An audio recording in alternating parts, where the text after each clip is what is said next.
EMRS की official answer की release हो चुकी है। 6 जनवरी इसकी लास्ट डेट है इसको चैलेंज करने की। नमस्कार, मैं सोनिया सिंह स्वागत करती हूँ आपके अपने चैनल बीट द कंपटीशन पे। जब आपने थंबनेल पढ़ा होगा तो इस थंबनेल के ऊपर आपने एक लाइन देखी होगी, पढ़ी होगी कि टू चैलेंज द आंसर की इज अ बिग चैलेंज। ये इसलिए लाइन यहाँ पर मेंशन की है क्योंकि जब से ऑफिशियल आंसर की रिलीज हुई है, गलतियाँ एक अलग बात है, भाषा को लेकर के चर्चा एक अलग बात है, लेकिन साथ में जो चीज़ यहाँ पर कॉमन फैक्टर देखने को मिला हुआ है, जो हम यहाँ पर चैलेंज करते हुए 1000 रुपए देने की बात कर रहे हैं। हम हर एक चीज़ को पीछे छोड़ देते हैं। सबसे ज़्यादा इम्पोर्टेंट यहाँ पर रहता है कि जब कोई इंस्टीट्यूशन बनाया जाता है, कोई प्रणाली जब बनाई जाती है, तो उसमें ट्रांसपेरेंसी होती है। ट्रांसपेरेंसी किस चीज़ की? यदि आपको असुविधा है, तो आप उस सुविधा के लिए अपनी चीज़ों को जो है चैलेंज कर सकते हैं। लेकिन समस्या यहाँ पर तब खड़ी होती है कि आप अपने चैलेंजेस को भी आगे रखने के लिए, जस्टिफिकेशंस को भी देने के लिए आपको पैसे जब चुकाने पड़ते हैं, तो एक महँगा सौदा साबित होता है ये। पहले महँगे फॉर्म, उसके बाद फिर जस्टिफिकेशंस के लिए भी महँगी फीसें।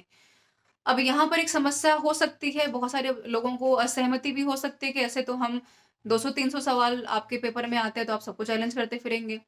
लेकिन इसमें सबसे बड़ी असुविधा ये महसूस होती है कि कहीं न कहीं इंस्टीट्यूशन को फ्लेक्सिबिलिटी रखनी चाहिए थी। क्यों?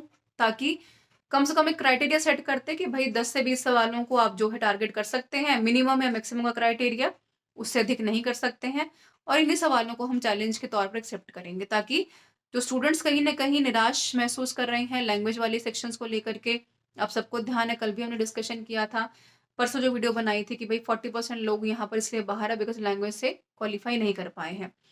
तो यहाँ पर हालाँकि रिवाइज़्ड आंसर की भी हमारे सामने आएगी, वो सुविधा भी हमारे सामने है।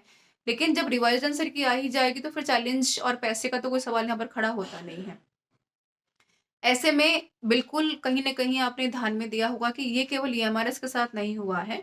ये ऑब्ज़र्वेशन सालों पुरानी है, चाहे आप यूजीसी नेट की बात करें, चाहे आप यहाँ पर केवीएस की बात करें, एनवीएस की बात करें, आरबी पब्लिक स्कूल की बात करें।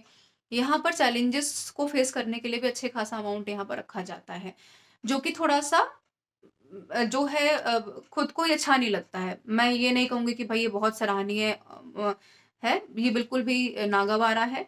एक कैंडिडेट जो सालों मेहनत करते हैं, महीनों मेहनत करते हैं, 1500 रुपए, 2-2 हज़ार के फॉर्म भरते हैं। अगर कैंडिडेट चाहे भी कि एक से अधिक पेपर में अपीयर भी हो जाए, तो वैसे में उसको मान के चलें कि 3 से 4,000 रुपए चुकाने पड़ते हैं। महिलाओं के लिए सुविधा बहुत कम स्टेट्स देती हैं, सेंट्रल गवर्नमेंट तो बहुत कम देती ही देती है। तो एक ये चीज़ यहाँ पर समस्या योग्य लगती है, जिसके ऊपर बात करनी आवश्यक है। ये जो सहानुभूति मैं नहीं कहूँगी, ये एक एम्पैथी वाला सिनेरियो है। हो सकता है कि एक पक्ष मेरी बात से सहमत हो, एक पक्ष मेरी बात से सहमत ना हो।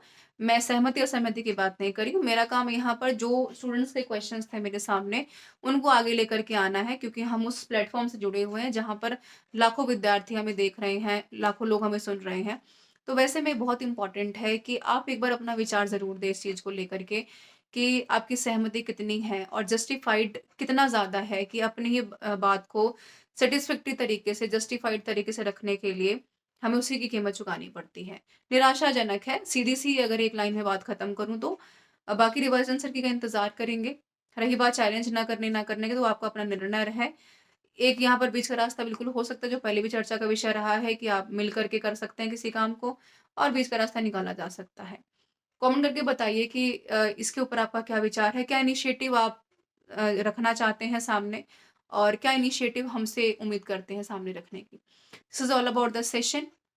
Thank you so much for being with me.